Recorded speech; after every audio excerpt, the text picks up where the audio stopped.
Hey you guys, just wanted to share this lesson with you from yesterday with Matt, and I've asked his permission to share it with you. We don't have video of us talking on this because Matt joined by phone, and what we're doing is we're playing a game against one of the chess.com bots. And this is the way that I tend to work with students, which is that I'll have them fire up a game against one of the bots they haven't yet beaten, normally.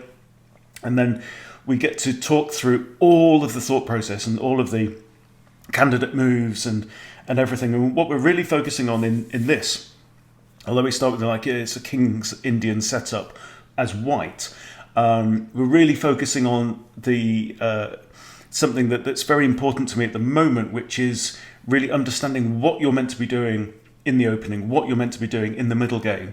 But it's a really, really awesome game, and there's some crazy, quite deep calculation in there as well.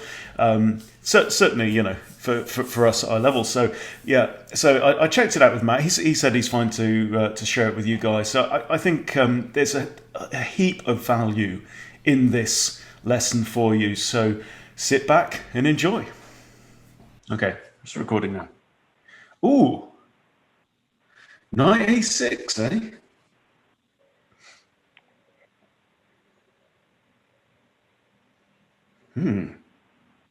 That's unusual. Yeah, I uploaded a really good video today. I thought it was really good because in a lot of lessons, people have been saying, okay, how do I kind of transition into the middle game? What am I supposed to do in the middle game? So I understand the openings, I understand development, but then once I've done that, it's like, now what? So I made a video all about that. I think the difference in the game.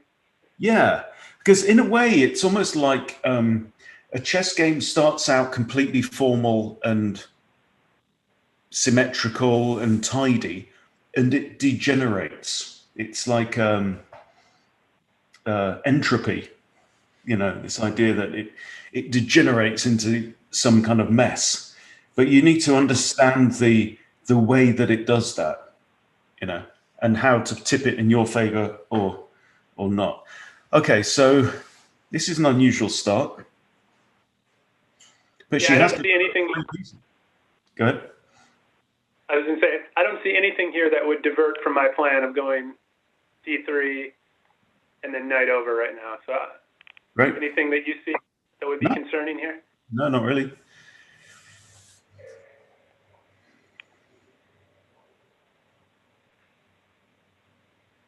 So, okay. I don't know what that does. Well, she's getting ready to develop the dark squared bishop. I see, yeah, or play this. All right, well, let's stick with the plan.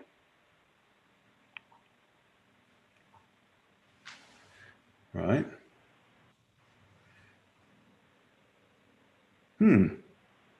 So again, very kind of distance. Nobody's actually advanced into the, the fourth or fifth rank right now. So you've got no man's land between the two forces. Okay, so what, e4 now or b3? Well, e4 now threatens e5, like you did in your last game. I like this fork idea, right? Yeah, so it's quite forcing as well. So, she should now move one of her pieces a second time. Yep. And there's no need at this point to move a rook over, right? Because there are not that many attackers here. Mm-hmm. The pawn's already defended by the d pawn as well.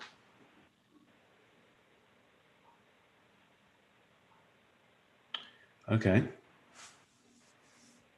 Now, this situation now, now you've got one gridlocked file.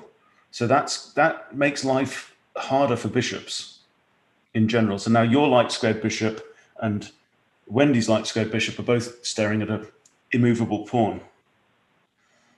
Yeah, this is where I get, kind of my plans, my script ends, and now I've got to figure out what I'm going to do. Okay. Well, so according to the video that I made today, if you haven't completed development, then your default, as long as your king is safe and there's no immediate threats or immediate massive opportunities, your default should be to continue with development. Yeah. So b3 looks looks sensible. You with bishop b2 as well, you can add a second attacker to that pawn. Now, Wendy might castle and play rook e8, but that's fair enough. What was the other idea? It was bishop e2? No. So I was saying if b3 and then bishop b2 adds Yeah. a second attacker to the pawn on e5. Yeah. Right.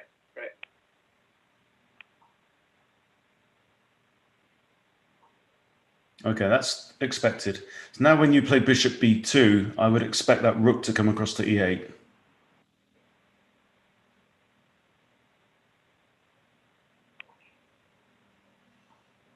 Oh no, okay. So now that pawn's now under-defended on e5. You've got two attackers, one defender. So I would probably say take with the knight, and then I can get this bishop into the game and take back with the bishop, right? Yeah, I think your dark squared bishop is very strong, so you want to keep it on the board. Yeah. I think your knight is more disposable because you've also got a knight on d2 that can go and occupy f3 if needed. You've got a spare knight.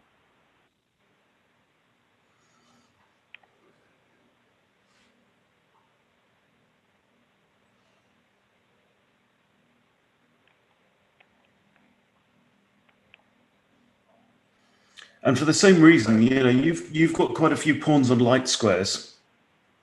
So I think both dark squared bishops are stronger for that reason, because they can pass through that pawn chain, whereas the light squared bishops obviously are going to have more trouble.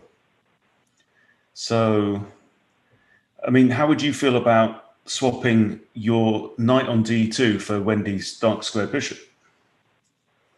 Well, based on what you just said, I think that's probably a good idea if it's a strong bishop, and generally bishops a little bit better than knights, so I would probably be happy to do that, I think.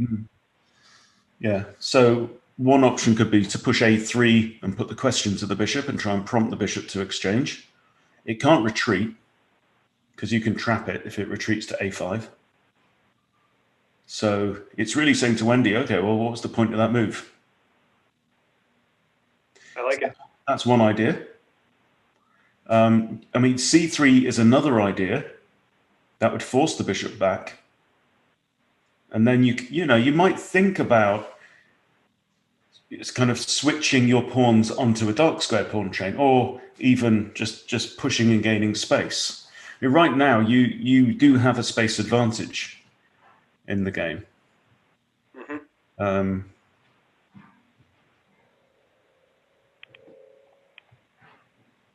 So yeah, I guess if I press here, I lose this bishop scope. Yeah, right? yeah.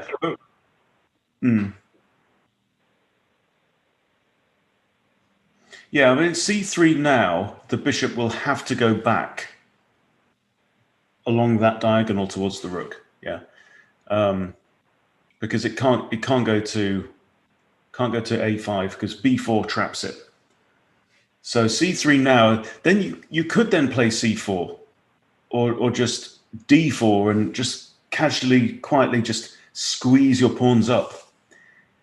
Take advantage of also the fact that you have now, because you've captured the e pawn, you've got the two central pawns as well, whereas black doesn't. So you would say c3 as opposed to a3. Well, they do similar things. I mean, a3 leaves open the option of bishop takes knight, queen takes, which is good for you. c3 forces the bishop back, and then kind of maybe starts a general pawn squeeze up the center of the board, which I would say kind of positionally makes sense. It'd be great if you could get a pawn on c3, a pawn on d4, and then look at that knight on a6. It's stuck. Yeah, you're right. Yeah, let's do c3. Yeah, let's try it. Okay, so now Wendy's now wasted a move. She's used two moves to move the bishop kind of one square. Yeah. So now You could even think about squeezing up. So like c4, d4, d5. They're all quite natural moves. Or even just d4 now. Yeah, c4. They're all good. Yeah, I You like. don't want to. You don't want to allow her to improve that knight. You want to keep that knight awkward, really, in the middle. Right. So for that, yeah, yeah. For that reason, d4 looks quite interesting as well. Right. Because, so if I push c4, then the knight can come here, right? Yeah, yeah. But also a3 additionally takes that square away from the knight in preparation for c4. Mm-hmm. So I mean, this is an idea. You can just squeezing and gaining space. Now that we're in the going into the middle game, that is an idea. But the other thing is that you want to be thinking generally about improving your pieces in preparation for an attack. But you want to improve your pieces and also kind of constrain your opponent's pieces. So this pawn push to gain space could constrain your opponent, which has a similar value and a similar effect to improving your own. Yeah. The problem I see with d4 is then I only have one defender. No, I still have two defenders on e4. You still have two, and you can centralize your rooks as well, and your queen. You could play queen c2. Rook to e1, rook to d1. So now you're looking like you really own the center, which is weird considering you played this hypermodern opening. Right. Should we go d4? I think that's okay. Yeah, I think your pawn is safe.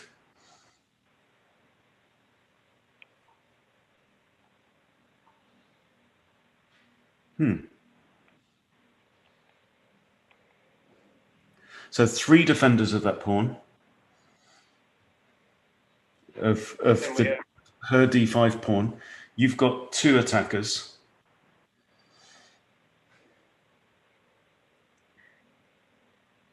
I would be thinking of sliding the rook over, or maybe even queen to here. Yeah, or queen c2 maybe as well. I quite like, because that puts it on a diagonal pointing towards the king as well. So then if pawn takes, you can recapture with, say, the knight. I think this looks okay for you. Yeah, this is sort of the black lion queen move, right? You slide it a couple of spots away to guard that center. Yeah.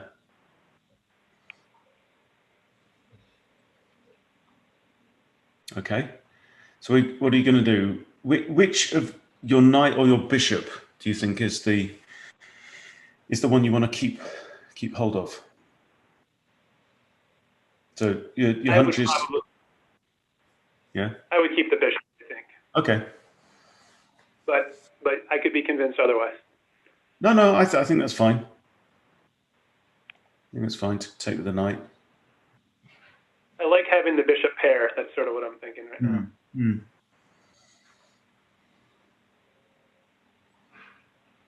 You're still up a pawn. Okay, knight takes. Now you can't capture with the queen, obviously, so has to be bishop. And now you have a check opportunity, but it's not a very lethal check. Obviously, with bishop h7, maybe at some point, but we'll see. So now I'm thinking c4, d5 looks oh, she swapped off. Okay. This is lots of simplification. Okay, this is all good. So now we are in a single bishop scenario. So that pawn is attacked by now pawn and queen.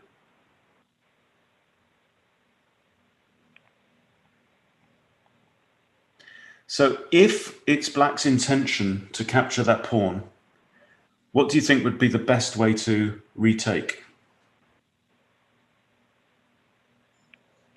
Well, I would here, here. Okay, so yeah, queen isn't going to recapture, No, obviously. right. Yeah, but think now that we're in the middle game, okay, development is technically complete, but now we have to think about improvement. Okay, so looking at your pieces, which of your pieces are not ready to engage the enemy?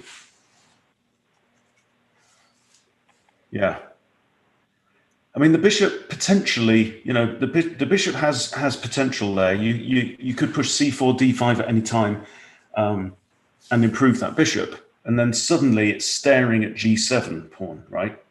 But I agree, your rook on a1 is currently still in the box. Okay, so I mean, I would maybe think about rook a to d1, and if pawn takes, rook takes d4, and that comes with tempo because you're attacking the queen.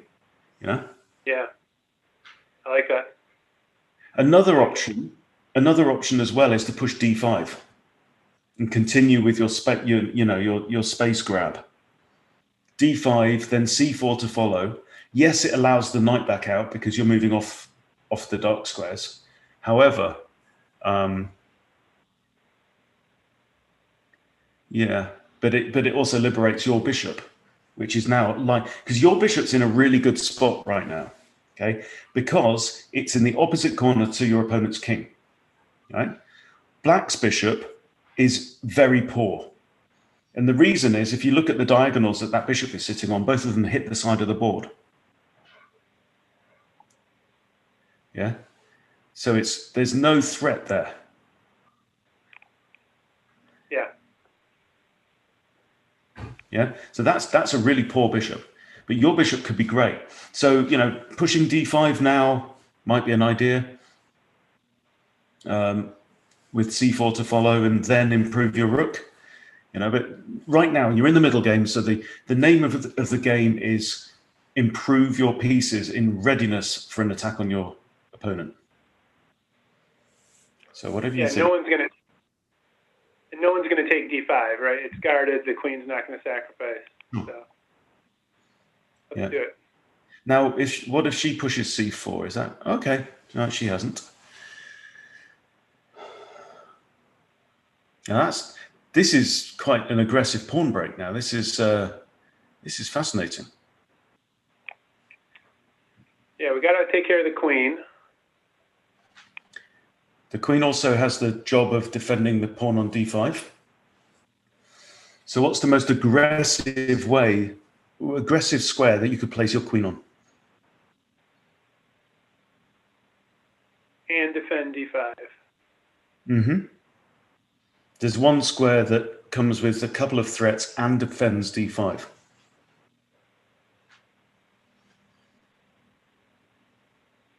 I'm not seeing an aggressive square. Mm-hmm. Maybe.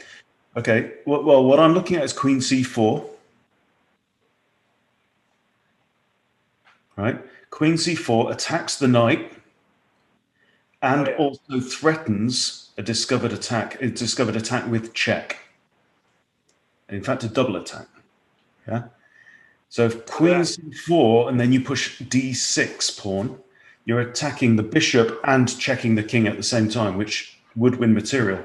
Now, what can black do? You're attacking their knight, and you're also threatening to win the bishop. That was a great spot. I like it.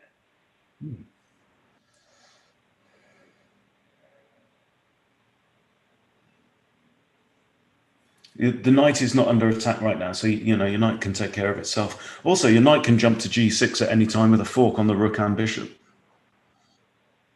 So, should we play queen c4? Let's do that. I'm intrigued to know what she does now, because I think... Okay. That is interesting. It's a counterattack. Okay, well... That then gives you the opportunity to defend the knight and develop a rook at the same time. Yeah. Would you play? that rook, or would you bring this one all the way over into the game? I think rook f to e1, and then because your other rook seems to have a natural place on d1, looking after that advanced pawn. Yeah, so you have to play rook f to e1. Yeah. Now.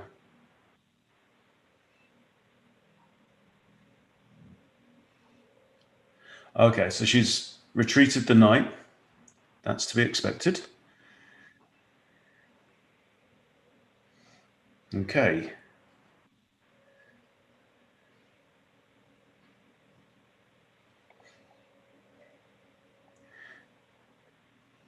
How about this, Ben? We go here, and now we have two attackers on the bishop. Yeah, but can the queen not just capture you there? Oh, queen captures, then you get the bishop. But I don't know. I kind of think your knight's stronger. But you do have knight c6. Also attacks the bishop, and it's defended there by a pawn. Yeah, I like that. But does this make your position better to have your knight there? That's a pretty good knight, right? It's a good knight, and it's a good knight where it is. If you move that knight to c6, you're actually moving it slightly further away from your opponent's king. Yeah. So, I mean, I'd make the case for saying that knight is in a good place. I mean, Wendy could play like bishop f6 and double attack your knight, but then you can pretty easily retreat, or you can play c6 at any time. Yeah, I'm not scared. I'm not too scared about that. So maybe centralizing your other rook now would be a reasonable move. Oh, hang on. She's got two attackers now on d5. Yeah, so I think you have to play your other rook to d1. Yeah. Because you've got to defend that. Yeah, that's a good call. Yeah.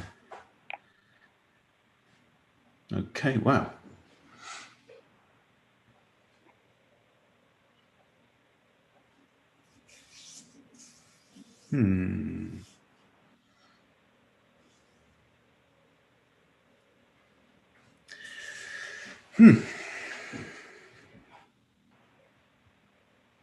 Okay.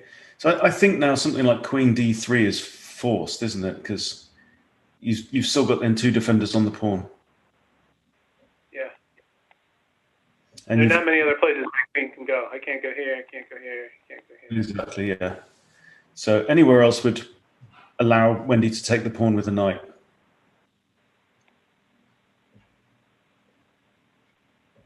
Queen d3? Yep, I would say so. Ooh, really lining them up now. Okay, so how else can you defend that pawn?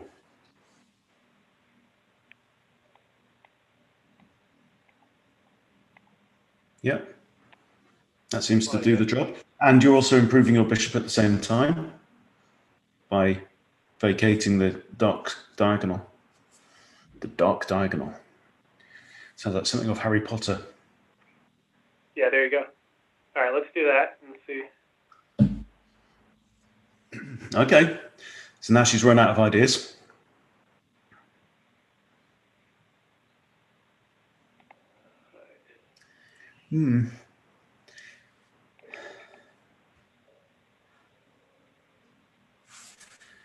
So now the pawn is attacked by pawn, knight, queen.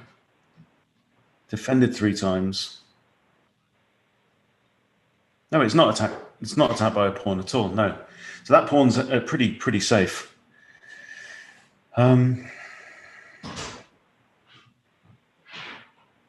So at this point, I think we can say there are no immediate threats. Therefore, we should revert to the middle game strategy, which is to improve pieces in readiness for an attack.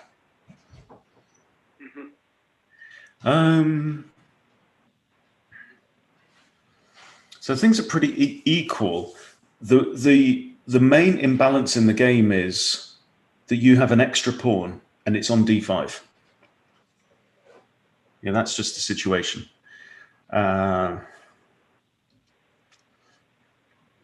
If you could pick your knight up and put it anywhere on the board, where would you want to put it? I could put my knight anywhere on the board. Right here, maybe? I don't know. No. Yeah, it's a possibility. Your queen's also attacking that square, so. That's true.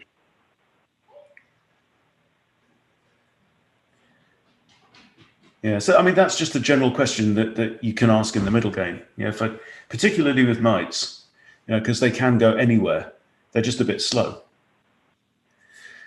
So another idea, I'm just kind of also looking at f4 as an idea. Defends your knight and prevents black from pushing that pawn any further. Yeah, what I would normally do in this situation is probably this or this, just depending how the game was going. But yeah, to maybe make a pawn push. I like f4.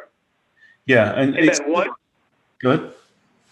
I was just going to ask one question in general. Quite often, I have this position here where I have like 3 pawns, my bishop is gone, and the king is here. Which position is better, king here or king here?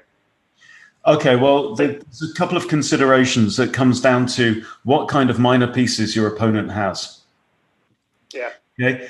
Now, if your opponent is left with just a knight, for example, okay, so then your king should be in the middle of your diamond. Okay, and the reason is that any of the squares in front of there that the knight could check you, the pawns control. Okay, so you can see now they're all, the only way a knight can check you from if you're on g2 is those dark squares that the pawns are all covering. Okay. Yep. Likewise, if your opponent's only got a dark squared bishop, right, then your king is safe on g2 because the bishop can't check you on g2. If your opponent has a light squared bishop, then maybe g1 is better.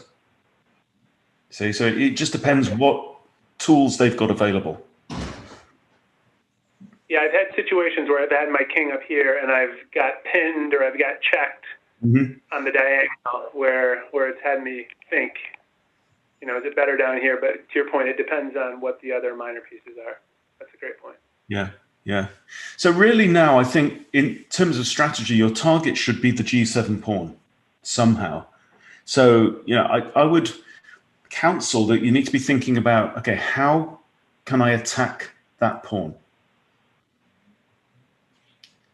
So you might think about maneuvering your knight round, but it's not easy. You can't really. The best place to attack that pawn from would actually be f5.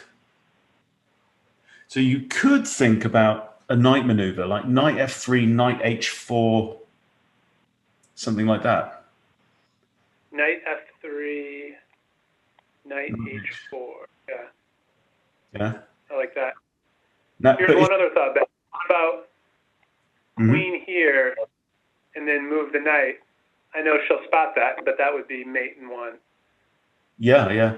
Well, but queen c3 and then she pushes b4. b4. Oh yeah, you're right. And then you just have to retreat. So that would lose you a tempo. Yeah. So yeah. I think that kind of knight move makes sense, but maybe you want to play f4 first to lock her pawn on f5. I like it. Yeah, I was expecting that move, actually.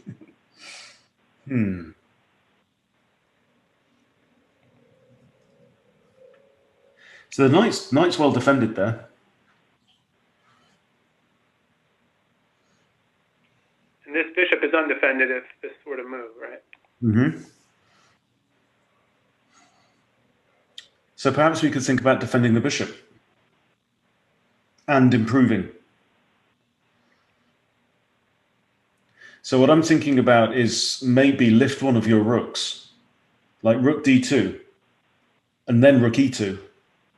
So you're doubling up your rooks on the open file. Rooks love to be on open files, and rooks especially love to be with their buddy on an open file.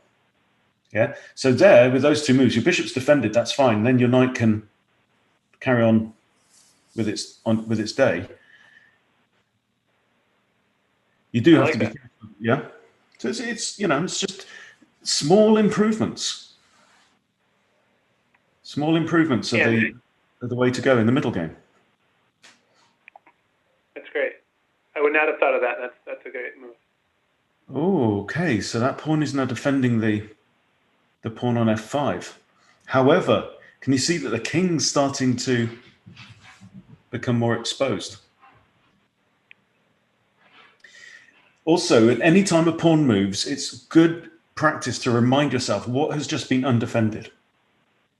Yeah, because those two squares, h6 and f6, were previously defended by the pawn and now are not. Okay. Yeah. So every time a pawn moves, the protection of squares changes. Yeah. Like any move, but particularly with pawns. Okay. Unfortunately, your rook on e1 isn't defended right now, but otherwise you could have just captured that pawn. So now should we just continue with rook d to e2? Yeah, double them up. Mm-hmm. Double them up on the open file. Yeah, and then I can move this. Potentially, yeah. Yeah. Okay. That's to be expected. That's fine.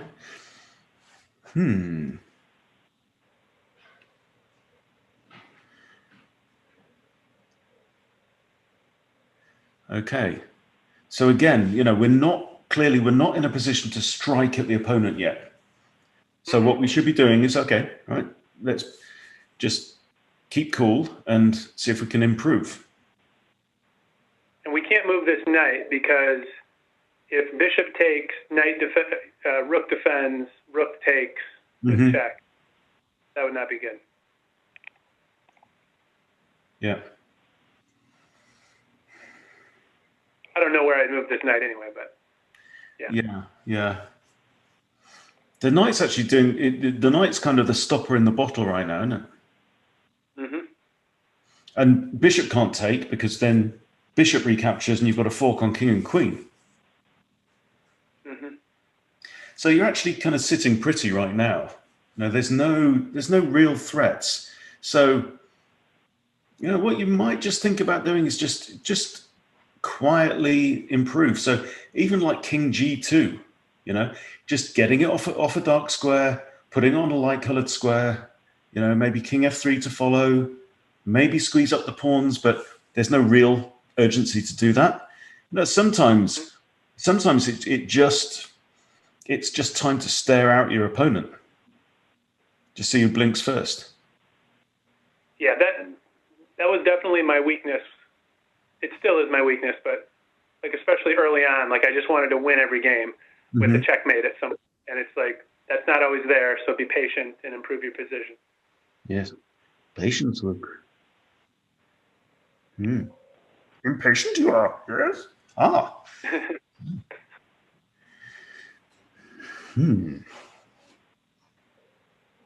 That's a strange move.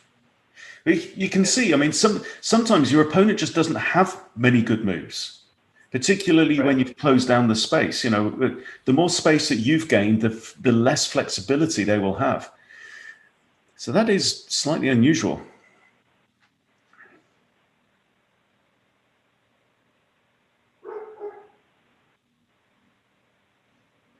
What about h4? Okay, well, if g5 is played, how do we feel about that? h4 and then g5. Well, h4, h5 would be a complete gridlock because then neither pawn can advance. Right. Yeah? And, maybe that's not a bad thing. But right now, it just feels like you have the better rooks, you have the better knight, you have the better pawns, You're just slightly better in every aspect. And black's bishop has no prospects. Black's bishop is actually totally pinned right now. Mm-hmm. If that bishop moves, you can move your knight with check as well. Mm-hmm. So yeah, maybe h4. Maybe h4 is just very casually just turning the screw very slightly and saying, come on then, black, mess up. We need a bot blunder.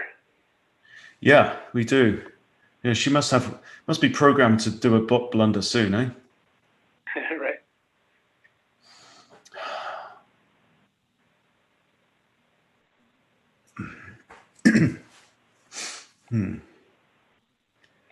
This is definitely a tense position. Yeah, a lot to think about.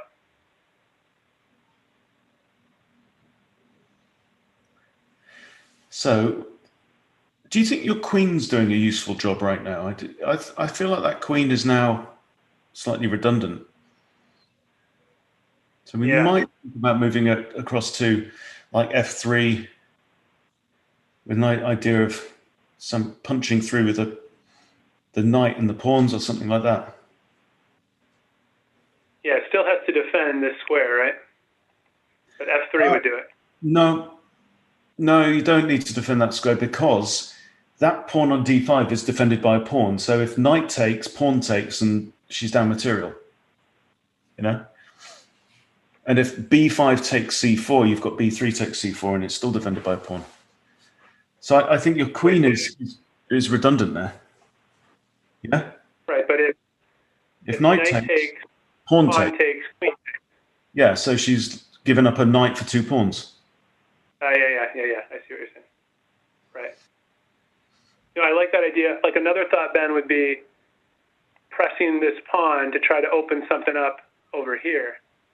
I don't know if that's. She's probably too smart to go for that, but. Okay, well, let's support that idea with pieces. So you could even think about now, like queen f3, and maybe even rook h1 in preparation. I don't know, but I think queen f3 has no downside right now.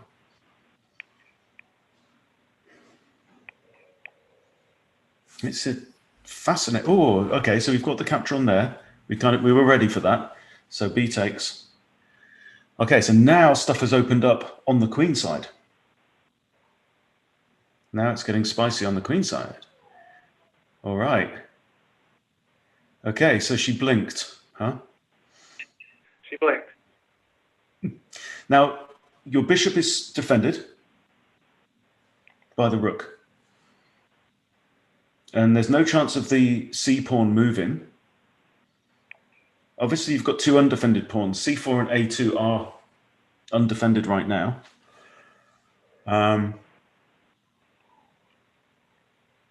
If you move your knight now, there are 2 attackers against your bishop. Actually, no. If you played like knight d7 now, you're attacking the queen, aren't you? And the bishop. Knight b7? Knight d7, yeah. D for delta.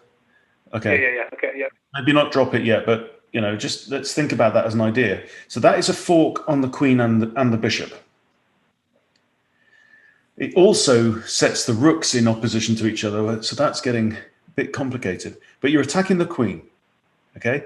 Now black could have rook takes e2 check, but that looks all right. Wow. Okay. Do we have to react to what's going on? Maybe we don't.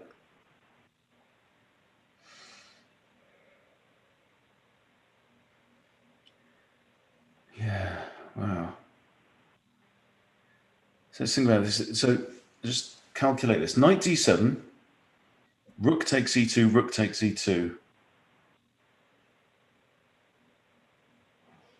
I think that's all right. But the question is, do you prefer... Oh, then you've got 2 attackers on the bishop, haven't you? Let's Yes. think through. Yeah, knight d7. You're attacking the queen and double attacking the bishop. So if the queen takes your bishop, then rook takes queen, then their rook takes your rook. Yeah, I think that's better for you. I think it is, but that's a complex calculation. That is up against the limit of my computing power. Whew. This is like a 1700 puzzle. I think so. Yeah, but the clock's ticking. So should we try it? Let's do it. I think it should work. So you see, if the queen moves anywhere, okay. So right, so rook takes queen, and now her rook can take your rook, but now you take the bishop. Okay. Well, you've got. Oh yeah. Oh, bishop takes rook. Oh, you've got to take the queen anyway. There's no question about it. Bishop takes rook. It's going to be played. Yeah. Okay, but you're now up. Yeah, you're up in material now. So now you can swap off a pair of rooks. Yes, it worked. It did work. Yep. Right, you're up in material, so you've got a queen for a bishop and a rook. We passed the puzzle. Yes, we did. Correct, it says. Whew, wow. That was a mind bender. Okay. So now we are in the ending because your opponent's queen is off the board. And when you're in an ending, your goal is to stick it to your opponent. Oh, there's a hanging pawn, yeah. Should we just hoover that one up? Do that. I'm thinking also queen b3 at some point might look good. Queen b3, queen b7. Oh, she's blocked queen b7.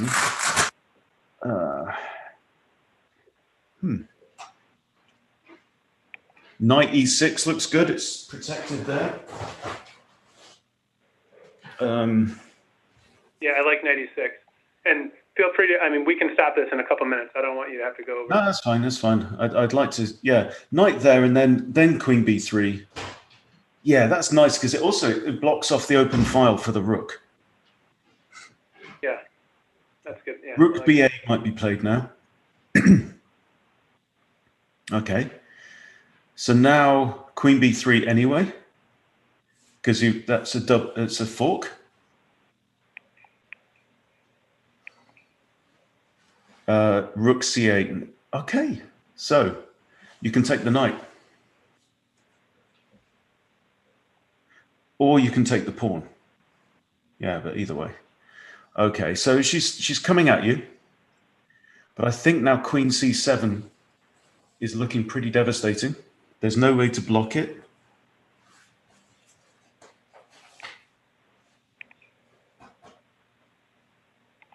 Okay.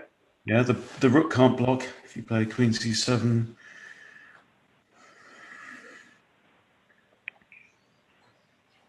She's not happy about that. Ah, that's a shame. Right, so now you can actually capture the h4 pawn because the king has blocked the rook. Right here. Yeah, it's material. Yeah. It all helps. Right. And then the king, yeah, okay. Let's take it. The king might go to h5 with check then. Okay, that's interesting. Huh. So I think you should play king h3 just to get out of line of that rook. I like that. There's no threat here, right? Yeah, and it's also defending the pawn. I mean, the king might go to h5, and then it's got bishop and king attacking h5, but you're in a very dominant position now. Okay. Now, what about queen f7? Looks very close to checkmate. I think the rook has to block if you put the queen there. Yeah, rook blocks is the only option.